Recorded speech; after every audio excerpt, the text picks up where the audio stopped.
روسی ادب سے ایک مختصر کہانی۔ 3 چور۔ ایک کسان گدے اور بکرے کو بیچنے کے لیے شہر لے جا رہا تھا۔ بکری کے گلے میں جھنکار لگی ہوئی تھی۔ اس نے 3 چوروں کو وہاں سے گزرتے دیکھا۔ پہلے نے کہا، میں بکریاں چرا لوں گا، بغیر کیسا کوئی احساس ہوگا۔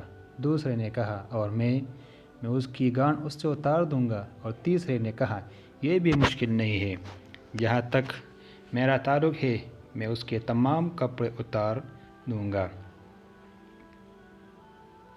پہلا چور چپکے سے بکری کے پاس پہنچا۔ اس سے اس کا چلکا اتار کر گدے کی دم سے باندھ دیا اور بکری کو ایک کھیت میں لے گیا۔ سڑک کے ایک موڑ پر کسان نے اپنے پیچھے جھانک کر دیکھا کہ بکری غائب ہو گئی ہے، تو وہ اسے ڈھونڈتا چلا گیا۔ دوسرا چور اس کے پاس گیا اور اس سے پوچھا کہ تم کیا ڈھونڈ رہے ہو؟ کسان نے جواب دیا کہ اس کی بکری چوری ہو گئی ہے۔ ایک بکری میں نے اسے تھوڑی دیر پہلے یہاں اس جنگل میں دیکھا تھا۔ میں نے دیکھا کہ ایک آدمی بکری لے کر بھاگ رہا ہے، اسے پکڑنا آسان ہے۔ کسان چور کو گدھا پکڑنے کے لیے کہہ کر اپنی بکری کے پیچھے بھاگا۔ دوسرے چور نے گدھا چرا لیا۔ جب کسان جنگل سے اپنے گدھے کے پاس واپس آیا تو اس نے دیکھا کہ گدھا بھی غائب ہو چکا ہے۔ وہ پھوٹ پھوٹ کر رویا اور اپنی چہل قدمی جاری رکھی۔ راستے میں ایک دلدل کے کنارے پر اس نے ایک آدمی کو روتے ہوئے بیٹھا دیکھا۔ اس سے پوچھا کہ اسے کیا ہوا ہے۔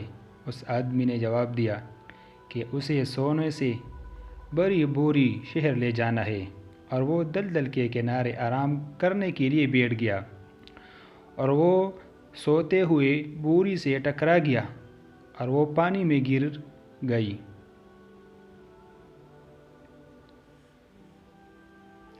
کسان نے اس سے پوچھا کہ وہ اسے لینے کے لیے پانی میں نیچے کیوں نہیں گیا؟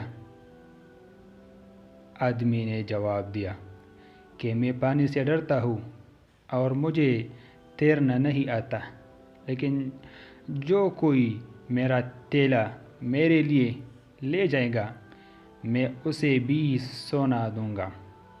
کسان نے خوشی منائی اور کہا، خدا نے مجھے اس نعمت سے منتخب کیا ہے تاکہ میری بکری اور میرے گدھے کے کونے کی تلافی کی جا سکے۔